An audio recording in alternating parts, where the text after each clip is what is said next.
नमस्कार, खबर दमदार में आप सभी का बहुत स्वागत है और मैं हूं आपके साथ में अमनदीप। खबरों की शुरुआत करते हैं। यूपी की सियासत में आज की जो सबसे बड़ी खबर रही है वो लोकसभा चुनाव के लिए कांग्रेस और समाजवादी पार्टी की बात बन गई है। जी हां, आपने सही सुना। अब कांग्रेस और एसपी साथ साथ चुनावी रण में दिखाई देंगे। और सियासत की दूसरी खबर यह है कि ओपी राजभर ने 3 सीटों की मांग की है। ओपी राजभर कौन कौन सी सीट चाहते हैं ये भी आगे आपको विस्तार से बताएंगे। अगली खबर है मुख्यमंत्री योगी आदित्यनाथ से जुड़ी हुई। आज नैमिषारण्य धाम पहुंचकर प्राण प्रतिष्ठा कार्यक्रम में शामिल हुए मुख्यमंत्री। और आखिरी खबर है प्रधानमंत्री मोदी के काशी दौरे से जुड़ी हुई। प्रधानमंत्री मोदी कल काशी आ रहे हैं और प्रधानमंत्री मोदी का ये दौरा बेहद खास माना जा रहा है। हर खबर आपको आगे विस्तार से बताएंगे। तो लखनऊ से बड़ी खबर है, बीजेपी कार्यालय में बीजेपी के सहयोगी दलों की बैठक है। एनडीए के सहयोगी दल सुभा सपा अपना दल एस और साथ ही निषाद पार्टी के अध्यक्ष मौजूद हैं। बीजेपी प्रदेश अध्यक्ष भूपेंद्र चौधरी, महामंत्री संगठन धर्मपाल, डिप्टी सीएम केशव प्रसाद मौर्य और डिप्टी सीएम ब्रजेश पाठक भी मौजूद है। तो आगे की रणनीति पर चर्चा की जा रही है। और ज्यादा जानकारी के साथ में संकेत मिश्रा जुड़ गए हैं। संकेत, बैठक को लेकर क्या जानकारी मिल पा रही है? वो कौन कौन से मुद्दे रहेंगे जिस पर रणनीति, क्या आज जिम्मेदारी भी तय की जा सकती है? और कौन कौन से नेता इस बैठक में शामिल हुए हैं? बिल्कुल, लोकसभा चुनाव की तैयारियों को लेकर भारतीय जनता पार्टी की यह अहम बैठक है। और इसमें जो भारतीय जनता पार्टी की यानी कि एनडीए के जो सहयोगी दल उत्तर प्रदेश में है, उसमें खासकर सुभाषपा और निषाद पार्टी अपना दल एस, ये तीनों दलों के जो प्रमुख हैं, अध्यक्ष हैं, वो मौजूद हैं आज की इस बैठक में। और इसके अलावा भारतीय जनता पार्टी की तरफ से भारतीय जनता पार्टी के प्रदेश के अध्यक्ष, महामंत्री संगठन धर्मपाल, इसके अलावा दोनों डिप्टी सीएम मौजूद हैं। इसमें मंथन किया जा रहा है कि आखिर लोकसभा चुनाव की तैयारियों को लेकर और जो सीट शेयरिंग का फार्मूला है उस पर भी चर्चा की जा रही है। हालांकि ये केंद्रीय नेतृत्व का विषय है, लेकिन प्राथमिक स्तर पर भारतीय जनता पार्टी का जो प्रदेश संगठन है वो सहयोगी दलों से चर्चा कर रहा है। इसके अलावा जो राज्यसभा की चुनाव होने हैं, 27 को मतदान है, 11वीं सीट की वजह से मतदान की नौबत भारतीय जनता पार्टी और सपा आमने सामने है। सपा ने 3 प्रत्याशी उतारे हैं, बीजेपी ने 8 प्रत्याशी उतारे हैं। सपा के पास 2 प्रत्याशी जिताने का सीधा बहुमत है, भारतीय जनता पार्टी के पास 7 प्रत्याशी जिताने का सीधा बहुमत है। ऐसे में अब चुनाव की नौबत है तो रस्साकसी संजय सेठ जो कि भारतीय जनता पार्टी के समर्थित प्रत्याशी हैं, उनको जिताने के लिए भी कहीं ना कहीं मंथन आज की इस बैठक में किया जा रहा है कि सहयोगी दल के विधायक लामबंद रहे हैं भारतीय जनता पार्टी के समर्थित प्रत्याशी संजय सेठ के पक्ष में। इन तमाम बिंदुओं पर आज इस बैठक में चर्चा की जा रही है। ठीक है संकेत, आप आगे भी नजर बनाए रखिएगा। जानकारी साझा करने के लिए बहुत शुक्रिया आपका। और अब खबर मऊ से है, जहां पर ओपी राजभर ने बड़ा बयान दिया। यूपी में राजभर ने 3 सीटों की मांग की है, गाजीपुर, सलेमपुर और साथ ही घोसी, ये वो सीटें जिसकी मांग की गई है। साथ ही बिहार में भी राजभर ने 2 सीटें मांगी हैं। अब मिलेगी तो लड़ेंगे। डिमांड क्या है? अगर कितनी सीटें मांग रहे हैं आप? मांग तो 3 रहे हैं, यूपी में और 2 बिहार में। कौन कौन सी सीट यूपी में? यूपी में घोसी, सलेमपुर और गाजीपुर जी प्राथमिकता है। गाजीपुर से कौन लड़ेगा? अब सीट मिल जाए तब बताएंगे कौन लड़ेगा। चर्चा की विजय सिंह लड़ने वाले हैं। लोकतंत्र में जिसका नाम वोटर लिस्ट में वो लड़ने का अधिकारी है। घोसी से अब घोसी मिलेगी तो देखा जाएगा। अरविंद राजभर के लड़ने की चर्चा हो रही है घोसी से। अब मिलेगा तो पार्टी के नेता हैं तो क्यों नहीं लड़ेंगे। मंत्रिमंडल विस्तार में देरी के यूपी में कांग्रेस और समाजवादी पार्टी में बात बन गई है। अब यूपी में कांग्रेस और साथ ही समाजवादी पार्टी के साथ साथ चुनाव लड़ेगी। साथ ही सीट बंटवारे का फॉर्मूला भी तय हो गया है। लिहाजा आज सपा कांग्रेस ने ज्वाइंट प्रेस कॉन्फ्रेंस कर इस बात की जानकारी दी। 17 सीट पर कांग्रेस, जबकि 63 पर समाजवादी पार्टी चुनावी मैदान में होंगी।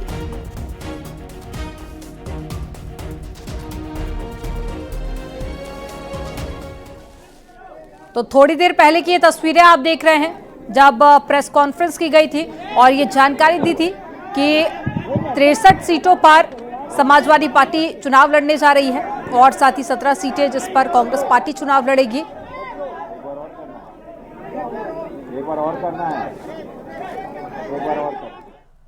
यूपी कांग्रेस प्रभारी अविनाश पांडे ने कहा है कि यूपी में 17 सीटों पर लड़ेगी कांग्रेस और कांग्रेस समाजवादी पार्टी में समझौता हो गया है। बीजेपी को मिलकर हराएंगे, यह भी कहा।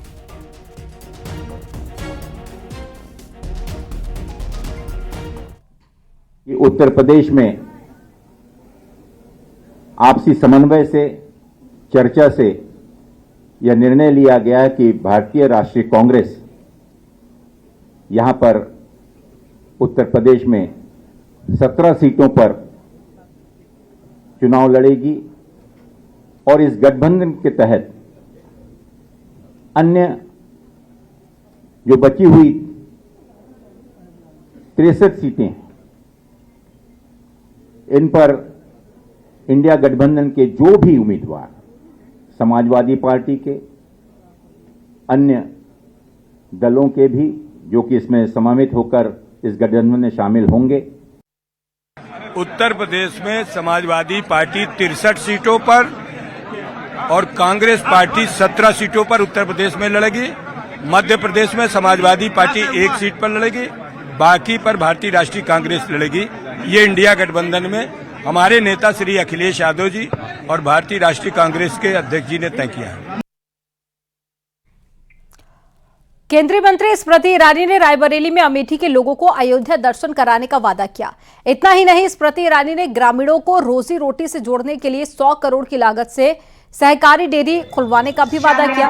आपको बता दें कि स्मृति ईरानी सलोन विधानसभा के आयोजन में पहुंची थी और साथ ही यहां पर सहकारिता सम्मेलन में शामिल हुई और इसी दौरान अपने संबोधन में स्मृति ईरानी ने बात कही।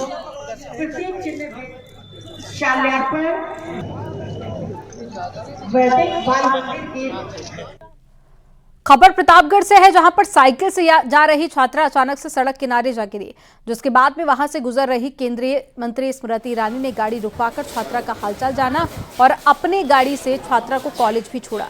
केंद्रीय मंत्री छात्रा का बैग उठाकर कॉलेज तक पहुंची। आपको बता दें कि स्मृति ईरानी का काफिला कौशांबी के लिए गुजर रहा था, तभी ये घटना घटी।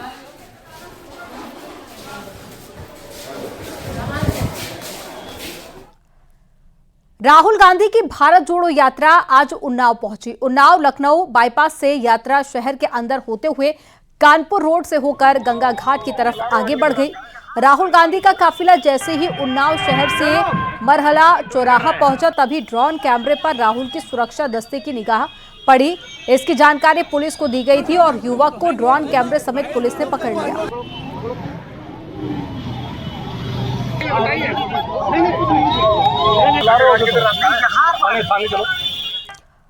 प्रधानमंत्री नरेंद्र मोदी 2 दिवसीय दौरे पर कल अपने संसदीय क्षेत्र वाराणसी पहुंच रहे हैं। लिहाजा प्रधानमंत्री मोदी के दौरे को लेकर शासन प्रशासन तैयारी में लगा हुआ है। पीएम मोदी इस बार भी कई परियोजनाओं का उद्घाटन करेंगे। एक विशेष योजना मेडिकल कॉलेज की भी शामिल है, जिसमें 420 बेड का अस्पताल शामिल है। 23 फरवरी को प्रधानमंत्री मोदी मेडिकल कॉलेज की स्थापना के लिए नींव रखेंगे। इस अस्पताल की लागत 150 करोड़ रुपए अनुमानित है। लोगों के लिए नहीं, यहाँ पूर्वी उत्तर प्रदेश बिहार से आने वाले सभी मरीजों के लिए एक सौगात होगी और ज़्यादा से ज़्यादा लोगों के इलाज होगा, तकलीफ़ें दूर होंगी। एक अपना एक मेडिकल कॉलेज नया होने से लोगों को सुविधाएं और मिलेंगी। क्या क्या फैसिलिटीज मेडिकल कॉलेज में होगी, कितने बेड के होंगे? ये 100 स्टूडेंट पर ईयर के हिसाब से बन रहा है और 520 बेड का ये मेडिकल कॉलेज बन रहा है। प्रधानमंत्री नरेंद्र मोदी कल वाराणसी पहुंच रहे हैं, लिहाजा सुरक्षा व्यवस्था सख्त की गई है।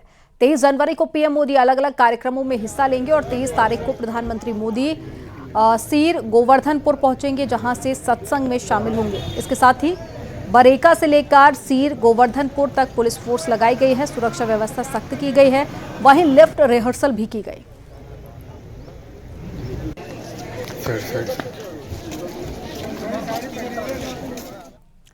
यूपी बोर्ड की परीक्षा कल से शुरू हो रही है। परीक्षा को लेकर ईसीएस माध्यमिक शिक्षा ने जानकारी दी है।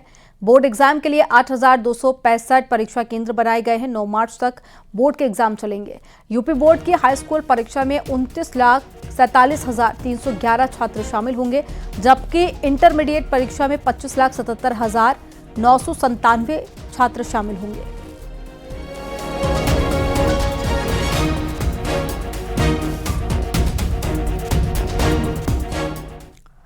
ज्ञानवापी में 1991 स्वयंभू विश्वेश्वर ज्योतिर्लिंग मामले को लेकर जिला कोर्ट में सुनवाई हुई।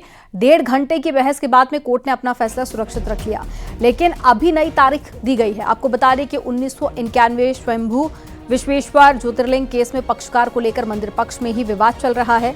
हरिहर पांडे के बेटे प्रणव पांडे ने पक्षकार बनने का आवेदन दिया है, तो सोमनाथ व्यास के पुत्र शैलेंद्र पाठक की ओर से पक्षकार बनने का आवेदन दिया गया। पहले से इस केस के बाद में वाद मित्र विजय शंकर रस्तोगी ने विरोध जताया और विजय शंकर ने रिप्रेजेंटेटिव सूट में पक्षकार नहीं बनाने का तर्क भी दिया।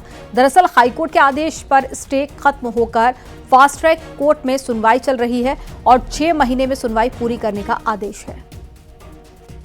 लीगल एयर्स प्रणय पांडे और करण शंकर पांडे को पंडित हरिहर पांडे की मृत्यु के बाद उनके लीगल एयर्स के तौर पर सब्स्टिट्यूट करे जाने की प्रार्थना पत्र दी गई है, जिस पर विजय शंकर रस्तोगी जी द्वारा आपत्ति प्रस्तुत की गई, जो इस केस में प्लेंटिफ नंबर 1 के वाद मित्र के तौर पर सब्स्टिट्यूट हुए गए और एक ट्रस्ट के ट्रस्टी और सेक्रेटरी के तौर पर वो पहले से पक्षकार इसमें है। मतलब फैसला आ भी सकता है और इस पर अगली बहस के लिए भी मामला जा सकता है? नहीं, अगली बहस के लिए तो नहीं, ऑर्डर हो गई जी, बहस पूरी हो चुकी है। जैन ने किसकी तरफ से बहस की? पंडित हरिहर पांडे के लीगल एयर्स की तरफ से प्रणय पांडे और करणशंकर पांडे के लिए। अच्छा, तो सुभाष जी अब क्या लगता है, क्योंकि बहस हो गई है और यहाँ तो अभी फिलहाल मामला मंदिर पक्ष में ही आपस में फंस गया है पक्षकार बनने के लिए। रिप्रेजेंटेटिव सूट है, इसमें इनको कोई राइट्स नहीं है, उनके जो 2 पुत्र हैं उनको कोई राइट्स नहीं कि उनको पक्षकार बनाया जाए, क्योंकि विष्णु शंकर जैन जी भाई हमारे जो अधिवक्ता आप हैं श्रीवास्तव जी हैं, प्रणय जी की तरफ से इन्होंने रखा, पूरी दलीलें दी हैं कि ये पक्षकार सर सुप्रीम कोर्ट के आर्डर को ही उन्होंने रखा है कि ये इस तरह के कहीं कोई आर्डर हाई कोर्ट ने नहीं दिया जिसको वो बार बार इंडिकेट कर रहे थे कि हाई कोर्ट में ऐसा सुनवाई के बाद जजमेंट। आज सीएम योगी सीतापुर के दौरे पर रहे।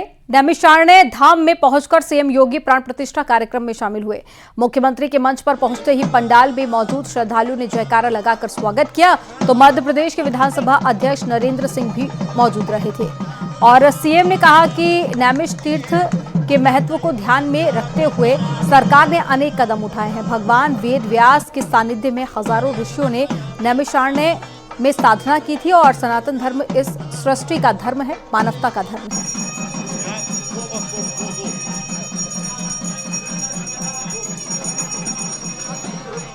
कि धर्मेण हीना पशु भी समाना, यानी धर्म से हीन जो व्यक्ति है उसमें और पशु में कोई अंतर नहीं है। धर्म केवल उपासना विधि नहीं है, धर्म जो हमको अच्छे मार्ग पर चलने की प्रेरणा देता है। धर्म वह एक शाश्वत व्यवस्था है, जिस शाश्वत व्यवस्था के माध्यम से हम लोग अनुशासन का पाठ पढ़ते हैं, सदाचार का पाठ पढ़ते हैं, कर्तव्य का पाठ पढ़ते हैं। इनसे जुड़े हुए जो नैतिक मूल्य हैं, कर्तव्य से सदाचार से जुड़े हुए जो मूल्य हैं, इनका जो समन्वय है वही वास्तव में धर्म है जो हमेशा शाश्वत रहता है। पंथ और संप्रदाय आएंगे जाएंगे, उपासना विधियां आएंगी जाएंगी, लेकिन धर्म हमेशा शाश्वत रहता है, सनातन रहता है। इसलिए हम कहते हैं सनातन धर्म इस सृष्टि का धर्म है, मानवता का धर्म है। जब तक सनातन धर्म है, विश्व मानवता की कल्याण का मार्ग वह प्रशस्त करता रहेगा। अगर सनातन धर्म पर खतरा आएगा तो विश्व मानवता पर खतरा आएगा। बुलंदशहर में ई रिक्शा में यात्रियों को बैठाकर लूट की घटना को अंजाम देने वाले पति पत्नी समेत 7 सदस्यों को गिरफ्तार किया गया। मुखबिर की सूचना पर ऑटो लिफ्टर गैंग के शातिरों को पकड़ा गया। इस गैंग में 4 महिलाएं भी शामिल हैं। पुलिस ने बताया कि ये शातिर ई रिक्शा में बिठाकर यात्रियों से लूट किया करते थे। आरोपियों से चोरी का मंगलसूत्र, सोने की चेन समेत अन्य सोने और चांदी के आभूषण भी मिले हैं। 20,000 कैश भी बरामद किया गया। ये एक गिरोह के रूप में काम करता है और ये लोग ऐसे लोगों को टारगेट करते हैं जो कि बैंक से या बाज़ार से निकल के जा रहे हैं और ई रिक्शा में बैठ रहे हैं। ये अपने टारगेट के साथ ई रिक्शा पर बैठ जाते हैं, उनको उलझाते हैं और इसी बीच में एक सदस्य बैग काट करके पैसे या गहने निकाल लेता है। इनका लंबा चौड़ा आपराधिक इतिहास भी है। पूर्व में इन लोगों ने इस प्रकार की घटना कारित कर रखी है और ये घूम घूम के विभिन्न थाना क्षेत्र में जाकर किराए के मकान में रहते हैं। बुलंदशहर पुलिस ने वाहन चोर गिरोह के 5 शातिरों को पकड़ा। इनके कब्जे से 8 चोरी की लग्जरी कार बरामद की गई।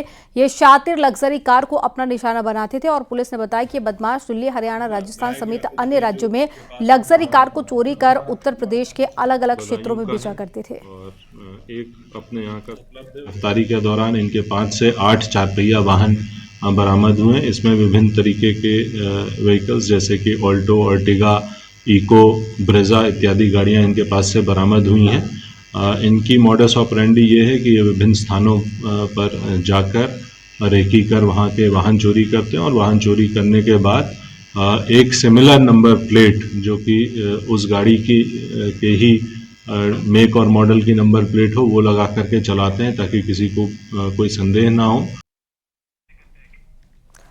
आगरा में जूता कारोबारी के ठिकाने पर जीएसटी की टीम ने रेड की है। स्टेट जीएसटी की 3 टीम ने इस कार्रवाई को अंजाम दिया। जीएसटी की छापेमारी से आसपास की दुकानें भी बंद हो गई हैं। मामला हींग की मंडी के जूता मार्केट का है, जहां पर स्टेट जीएसटी की टीम को टैक्स में हेरफेर की सूचना मिली थी, जिसके बाद में टीम ने इस छापेमारी को अंजाम दिया।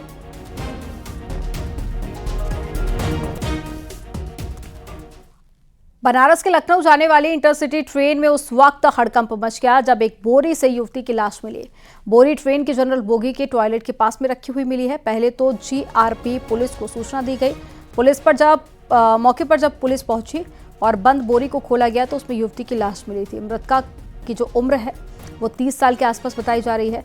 जीआरपी पुलिस स्टेशन परिसर के सीसीटीवी फुटेज खंगाल रही है।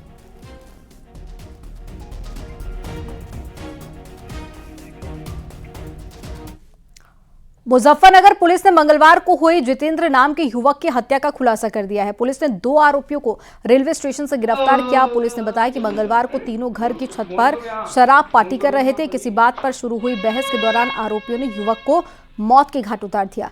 वारदात को अंजाम देने के बाद में शातिर फरार हो गए। घटना नई मंडी कोतवाली क्षेत्र के अलमासपुर गाँव की है।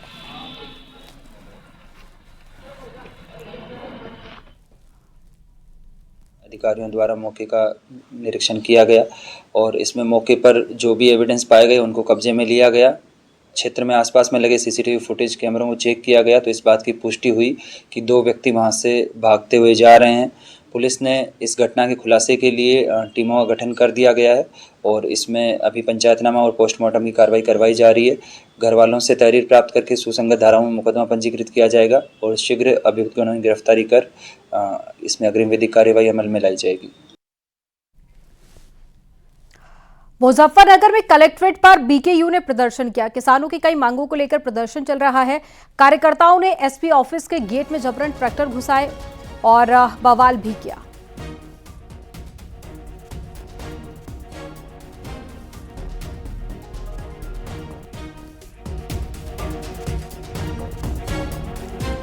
कानपुर से बड़ी खबर है, जहां पर लोडिंग गाड़ी से खून बहता देखकर हड़कंप मच गया। राहगीरों ने लोडिंग गाड़ी को पकड़ा। सूचना पर पहुंची पुलिस ने चालक को पकड़ा। बजरंग दल के कार्यकर्ताओं ने थाने पहुंचकर नारेबाजी की। हरबंस मोहाल थाना क्षेत्र के नरोना चौराहा की घटना है।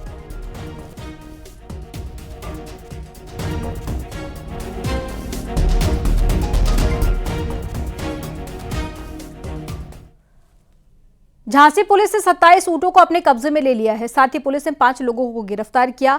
एसपी सिटी ने बताया कि जिन लोगों को पकड़ा गया है वे सही जानकारी नहीं दे पा रहे थे, लिहाजा बरामद ऊंटों को लेकर जानकारी जुटाई जा रही है। बबीना थाना क्षेत्र का मामला है। अध्यक्ष बबीना को शिकायत मिली थी कि कुछ लोग ऊंट और भेड़ें लेकर के अवैधानिक तरीके से जा रहे हैं। इसकी जांच करने पर थाना अध्यक्ष बबीना ने बताया कि कुल 5 लोग हैं जो कुल 27 ऊंट और कुछ भेड़ें लेकर के जा रहे हैं। इसी तरह से जगह जगह रुकते हुए चराते हुए लोग जाते हैं। इस पे जो कंप्लेन मिली है उसके आधार पर पशु क्रूरता अधिनियम में इनके विरुद्ध एफआईआर पंजीकृत करते हुए इनके विरुद्ध कार्रवाई की जा रही है। आगरा में लव जिहाद का मामला सामने आया है। पीड़िता ने पुलिस में शिकायत की है और शिकायत के बाद में पुलिस ने आरोपी को गिरफ्तार कर लिया। पीड़िता के मुताबिक आरोपी ने हाथ में कलावा और माथे पर चंदन लगाकर पहले उससे दोस्ती की और फिर शारीरिक संबंध बनाए। जब आरोपी की सच्चाई का पता चला तो आरोपी ने धमकी दी। मामला थाना ट्रांस यमुना क्षेत्र के फाउंड्री नगर क्षेत्र का है। इस तहरीर में पीड़िता द्वारा बताया गया कि उसी के पड़ोस में रहने वाले दिलशान नामक युवक ने अपनी पहचान छुपाकर शादी का झांसा देकर नाबालिग पीड़िता का शोषण किया। तहरीर प्राप्त होने पर ट्रांस यमुना पुलिस द्वारा मुकदमा पंजीकृत किया गया है। वह अभियुक्त को गिरफ्तार कर लिया गया है। वह आगे की वैधानिक कार्रवाई की जा रही है। बाराबंकी पुलिस ने 3 तस्करों को गिरफ्तार किया है। पुलिस ने इनके पास से लगभग 1.5 किलो मार्फिन बरामद की है, जिसके अंतर्राष्ट्रीय बाजार में कीमत करीब 1.5 करोड़ रुपए है। पुलिस ने इनके पास से चोरी के जेवर और बाइक भी बरामद की है। पकड़े गए 2 तस्कर सुल्तानपुर और अमेठी के हैं। अभियुक्तों को आज गिरफ्तार किया गया है, जिनके पास से 1 किलो 400 ग्राम स्मैक बरामद हुआ है, जिसकी वैल्यू 1 करोड़ 40 लाख रुपए है। ये अभियुक्त एक सुल्तानपुर का, एक अमेठी का और एक इस जनपद का है, हसीब मासूक और प्रकाश। इन अभियुक्तों से जो बरामदगी हुई है, इसके संदर्भ में इसकी चेन को पूरी तलाशी की जा रही है, जांचा जा रहा है कहाँ से आया, कहाँ जाएगा, कहाँ डिलीवर होगा, कौन कौन इस चेन में है।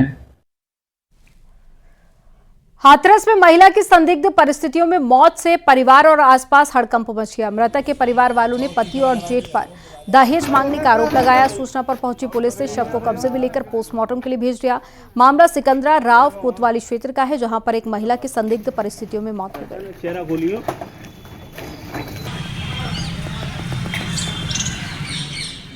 हरदोई में युवक युवती ने फांसी लगाकर जान दे दी। पुलिस ने शवों को कब्जे में लिया। संडीला कोतवाली क्षेत्र के तकिया गांव का मामला।